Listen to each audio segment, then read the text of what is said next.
अब देखिए कुरान पाक पढ़ने का हुक्म है, फक़रऊ मा तयस्सरा मिनल कुरान, है या नहीं है हुक्म? तो आप जो कारी हफ्स की रिवायत पढ़ते हैं, कारी हफ्स का नाम भी कुरान हदीस में है। क्यों? कल को इसका जवाब जो मैंने कहा कि यही होगा, नहीं हम फिका को मानते, फिका हनफी को नहीं मानते, यही कहेंगे ना। हम फिका को मानते हैं, फिका। मैं आपसे पूछता हूं कि एक आदमी ऐलान करे, अल्लाह की कसम मैं हदीस को मानता हूं लेकिन सियासता को बिल्कुल नहीं मानता।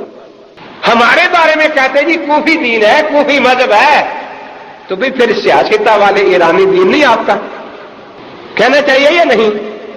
अगर ये कहो कि अगरचे वो ईरान में पैदा हुए लेकिन हदीसें तो अरबी नबी की जमा की ना, तो फिर यहां भी यही कह लो कि इमाम साहब कूफे में हुए, फिका तो किताबों सुन्नत की जमा की ना जो अरबी है।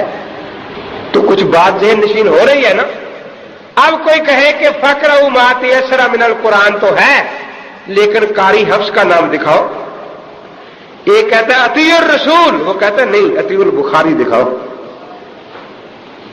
अतीउल बुखारी दिखाओ, वरना बुखारी ना पेश करना। तो कोई दिखा सकता है? नहीं ना।